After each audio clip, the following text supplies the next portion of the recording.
જામનગર જિલ્લાના પંચ બી પોલીસ સ્ટેશનની અંદર ગઈકાલ રોજ એક ફરિયાદ નોંધવામાં આવેલ, જેમાં ફરિયાદી શ્રી ભેરારામ માંગીલાલ ચૌધરી નાઓએ ફરિયાદ આપેલ છે. ફરિયાદની વિગત જોતાં આ કામના આરોપી સાગર કારુભાઈ નંદાણીયા દ્વારા ખોટું નામ કીર્તિભાઈ સ્વાતિ બ્રાસવાળા કરીને નામ આપી અને સૌપ્રથમ એકવાર માલ ખરીદી માલ પરત આપેલ.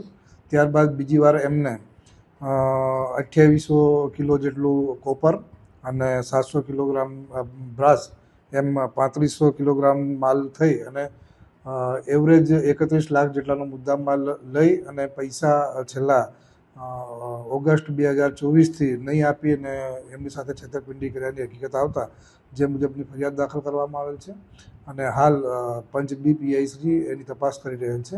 આરોપીની શોધખોળ ચાલુ છે. આગળની તપાસ પંચ બી કરી રહ્યું છે.